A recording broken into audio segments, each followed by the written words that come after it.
معكم عثمان الوقيفي رئيس جمعية أمهات وآباء التلاميذ وتلميذات الثانوية التأهيلية البارودي عين السبع الدار البيضاء. اليوم كننظموا واحد الوقفة احتجاجية وكندوا بها على هذا الهدر الزمن المدرسي اللي واقع حاليا بربوع المملكة، ماشي غير بعين السبع الدار البيضاء، ولكن راه استفحل الأمر وصل لواحد الدرجة اللي ما بقاش انسان لا الاباء يصبروا على هذا الهدر الزمن المدرسي. شهرين دابا، مده شهرين ما قدرش الوزاره الوصيه انها تلقى حل لهاد التلاميذ هادو باش يدخلوا للقسم.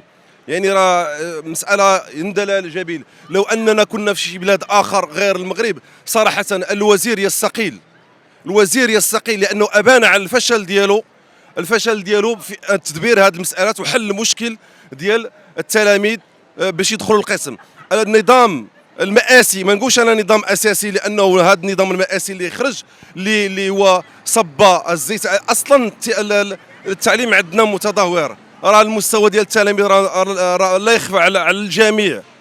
غير الدول جات غير من ورانا، لا رواندا ولا اثيوبيا، شو المستوى ديالهم كيفاش خدموا عليه مستوى التعليم. حنا دابا غنبداو نتكلاساو ديما مستوى متدني. علاش؟ لان ما عطيناش واحد القيمه للتعليم وما عطيناش الاهتمام من المنظومه التعليميه، وما كنفكروش فيها. لا ملي كندرسوا الميزانيات هذا كنخليو اخر حاجه هي التعليم. علاش؟ الا كنا غنديروا ميزانيه في دراسه الميزانيه نرفعوا الميزانيه ديال التعليم نعطيوها هي اولويه كيف كيديروا الدول المتقدمه كاملين، وبذلك غيكون اكتفاء الذاتي للاستاذ. ما يمكنش واحد الاجره ديال الاستاذ تكون 5000 درهم هي اللي غتخلي الاستاذ انه مرتاح. انا نعطيك مثال، انه تلميذ خدا البكالوريا السنه ديال 2021 وخدا ديبلوم من بعد ما خداه في لو بي بي تي، ومشى خدم ب 6500 درهم، خدام كثر من الاستاذ اللي قراه.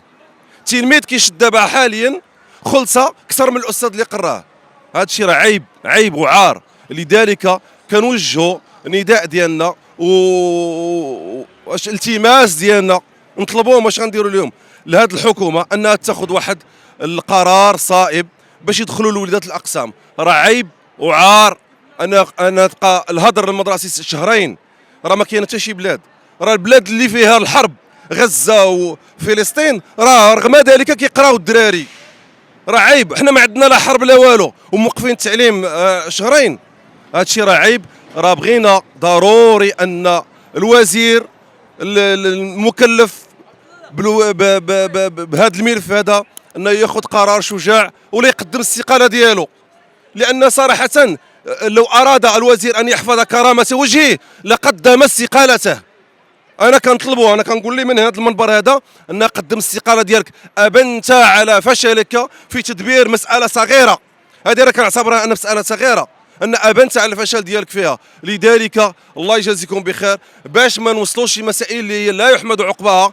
راه ما تكلمنا على غلاء المعيشه، ما تكلمنا على بزاف المسائل اللي ضاره قلب المواطن وقررنا الوليدات، لان بغينا جيل متعلم اللي غادي ينهض بهذه الامه هذه. راه اذا اردت، راه ديما كنقولها انا، اذا اردت هدم حضاره امه فعليك بالمعلم. راه هذا الشيء راه قالوه ناس زمان.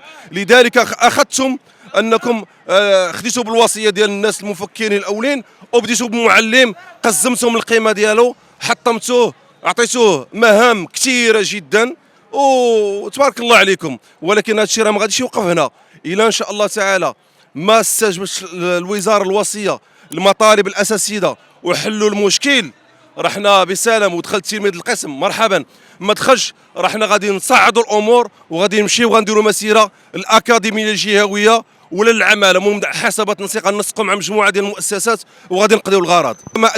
كما انني بغيت نشر واحد النقطه اللي هي مهمه واساسيه. ما دمنا حنا في دوله المؤسسات ودوله الحق والقانون، الى زاد هذا التعنت الوزاره الوصيه زاد تعنتت ما بغاش تحل هذا الملف هذا، راه ضروري ومن حقنا كيكفلوا لنا الدستور اننا غادي نلجؤوا للقضاء. وفايت ان قلنا في منابر اخرى القضاء هو اللي غادي يحل المشكل، وغادي ندعيو الوزاره الوصيه على التماطل هذا وعلى هذا الهدر الزمن المدرسي. وما غاديش نوقفوا على هذه النقطه هذه، وكاينه بزاف الامور غادي تدار ويكون خير ان شاء الله تعالى.